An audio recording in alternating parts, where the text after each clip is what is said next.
Hello everybody and welcome to Cinema Savvy. It is myself George bringing a brand new review, and today this is the third weekly review for the Rocky 4K films, of course with Rocky 1 to 4 being released on 4K for the first time, with Steelbooks dropping every single Monday at select stores, UK, H&V, Zavvi, all that kind of stuff.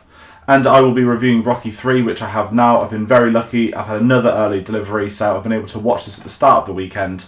And I'm going to sort of give my thoughts on the 4K transfer, the sound.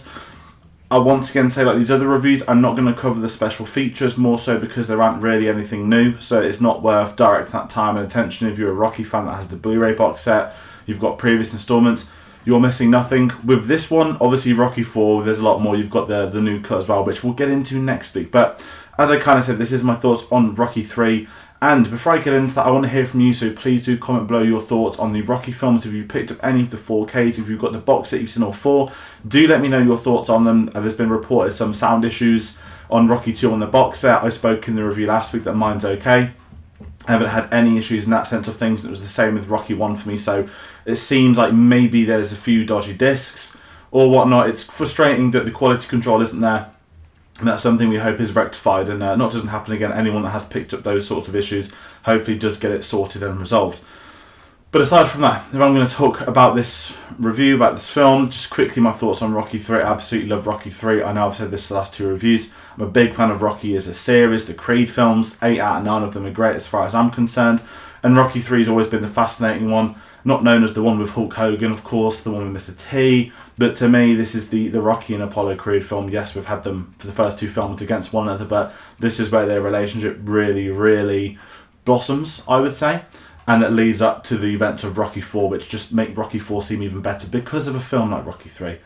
So that's kind of my initial thoughts on the film. I'm a big fan of it. And also, again, Mr. T, Clubber Lang, one of the best Rocky villains. I know there's a load of great Rocky villains, but he's absolutely perfect in this. And it's still as surprising to me knowing this, I think, was his first film. I know he was himself in a documentary before, but this was his first film. This is pre the A-Team.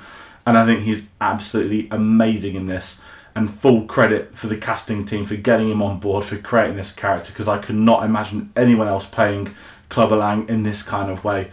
But kind of segueing off that, let's talk about the 4K transfer. So this is going to be the bulk of the review today. I know I've spoke about these in the past. Older films, I think, have looked better in 4K. I think 4K is the best home media technology that's been available so far. I think the jump up to 4K from 480 to 1080 is much bigger. And one of the reasons for that is because I think we live in a more modern era. We've got better technology, and I think it's making it not necessarily easier to restore these kind of features, but we're so far down the line with home media. We're in this environment now where we know there's not as many home media available. They're producing less. Now, I know Bob Iger spoke this week saying he's going to basically get Disney doing them again, which is great. They need to. And I feel that because other companies haven't done this in the past, the care and attention of making that 4K remaster has genuinely been lost. And kind of segueing that, coming into my thoughts on Rocky 3, I was not necessarily nervous as such. I spoke about Rocky 2, that Rocky 2 looked phenomenal, bar a couple of very grainy moments.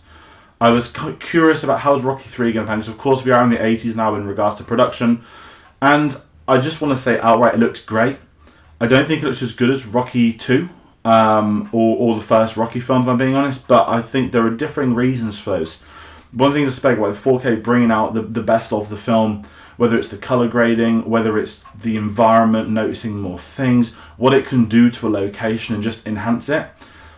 I don't think Rocky 3, and this is I guess an issue with the film, the set design, the production design, I don't think Rocky 3 looks as good as the first two Rocky films.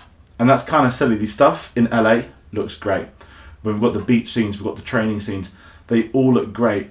But overall, the film itself, it's harder for the 4K to blossom for me because I feel that it's the best it can be with the film in the way the film is. And it's a very weird thing for me to talk about, but I think it is entrapped in the nature of how this does. When I spoke about Rocky 2 last week, I spoke so much about how amazing the fight looked at the end. Now, one of the reasons for that, I think, is the colours in the ring, how that set was done differently. Whereas in this, it's almost not because Hulk Hogan's here.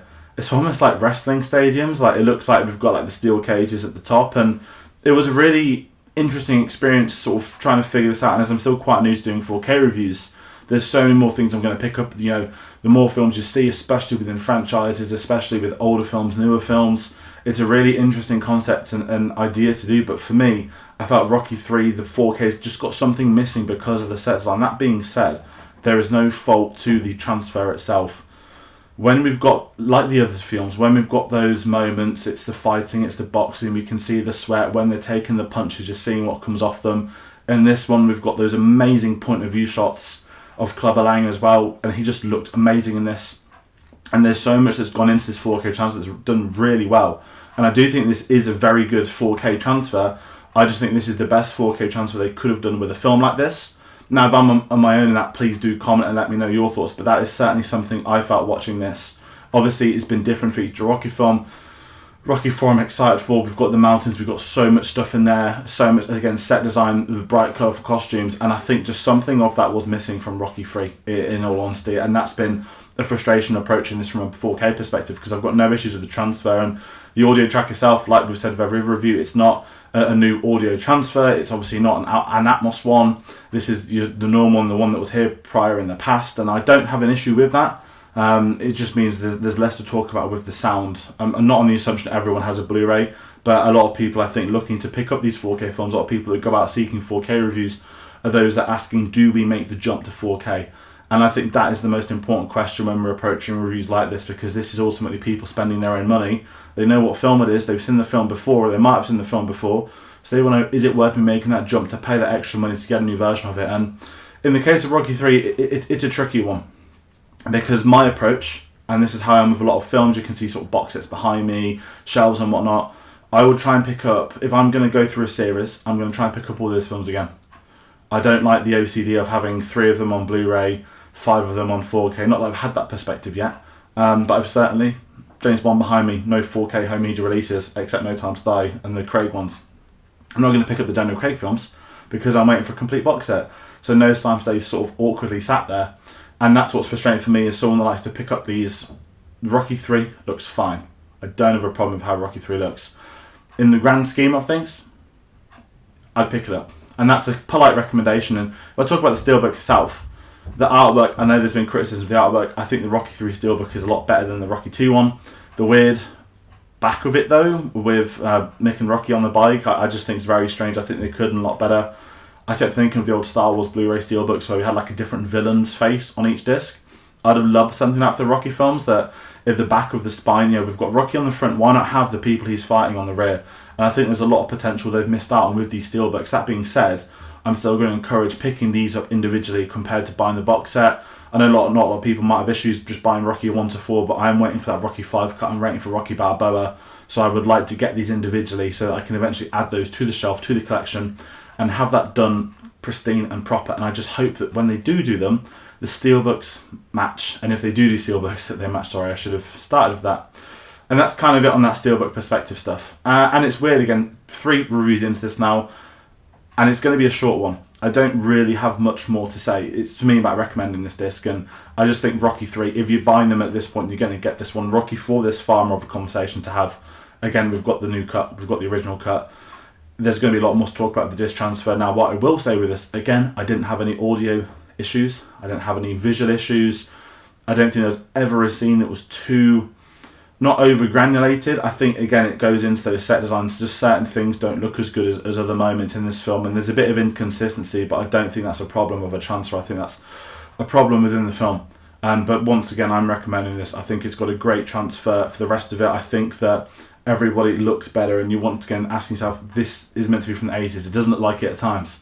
You might think it is, of course, you've got younger stage, you've got Hulk Hogan and all that sort of stuff, but again, if you're a fan of Rocky, you're going to pick this up. And for me, at least, some of the defining moments of this are the Club Lang moments, the bits in Philadelphia. What's looked great in these other transfers still looks great today. Some of the issues of the other transfers still are issues today. So it's a weird one, Rocky 3, but nonetheless, that does leave me excited for Rocky 4. And kind of rounding out this review, we will be back with the final Rocky review next week. There'll be a lot more home media coming down the line. I think there's a few of the box sets coming out later this year. There's a few of the films I'd want to do. If Disney are going to do more, I'd be very curious about what those announcements are. But aside from that, that's going to round out this. It's a very busy time on the channel. We've got the Oscars tonight. We've got The Last of Us finale tomorrow. Mandalorian on Wednesday. We're building up Star Wars Celebration. We've got John Wick. We've got new releases. There's so much happening. It's been insane trying to cover the Rocky films as well. And I'm just glad that we've been able to get this one early, get it out for you. And I do hope this has helped you in informing your choice of whether you do want to make that upgrade or not. But for now, thank you all for watching, and be sure to join us on the next one. Take care.